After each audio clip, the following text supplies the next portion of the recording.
ಉತ್ತರ ಕರ್ನಾಟಕದ ಪ್ರಸಿದ್ಧ ಶ್ರೀ 3000 ಮಠದ ಜಾಗದಲ್ಲಿ ಕೆಎಲ್ಇ ಸಂಸ್ಥೆ ವೈದ್ಯಕೀಯ ಕಾಲೇಜು ನಿರ್ಮಾಣಕ್ಕೆ ಭೂಮಿ ಪೂಜೆ ನೆರವೇರಿಸಿದ್ದು ಇದು ಕಾನೂನು ಬಾಹಿರ ಅಂತ ಶ್ರೀಮಠದ ಭಕ್ತ ಆನಂದಯ್ಯ ಹಿರೇಮಠ ಆರೋಪಿಸಿದ್ದಾರೆ.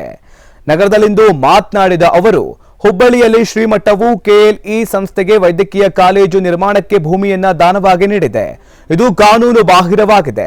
ಪ್ರಸ್ತುತ ಶ್ರೀ ಜಗದ್ಗುರು ಗುರುಸಿದ್ಧ ರಾಜಯೋಗೇಂದ್ರ ಸ್ವಾಮಿಗಳು ಹಾಗೂ ಕೆಎಲ್ಇ ಸಂಸ್ಥೆಯವರು ಸೇರಿ ಕಾಲೇಜು ನಿರ್ಮಾಣಕ್ಕೆ ಭೂಮಿ ಪೂಜೆ ನೆರವೇರಿಸಿದ್ದಾರೆ. ಇದು ಕೂಡ ಕಾನೂನು ಬಾಹಿರವಾಗಿತ್ತು. ಇಲ್ಲಿ ರಾಜಕೀಯ ದುರ್ಬಳಕೆ ನಡೀತಾ ಇದೆ ಅಂತ ಆರೋಪಿಸಿದ್ದಾರೆ. ಕೆಎಲ್ಇ ಸಂಸ್ಥೆಗೆ ದಾನವಾಗಿ ಕೊಟ್ಟಿರುವುದು ಕಾನೂನು ಬಾಹಿರ.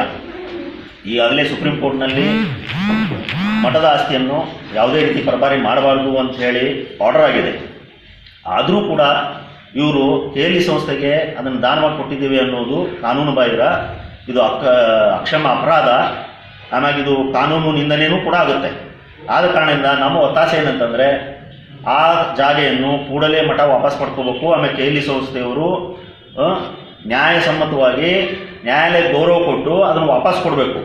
ಈ ರೀತಿ ಕಾನೂನು ಬಾಹಿರ ಕೆಲಸದಲ್ಲಿ ಕೆಎಲ್ಇ ಸಂಸ್ಥೆ ತೊಡಗಿಕೊಳ್ಬಾರ್ದು ಅನ್ನೋದೇ ನಮ್ಮದು ಮೂಲ ಆಗ್ರಹ.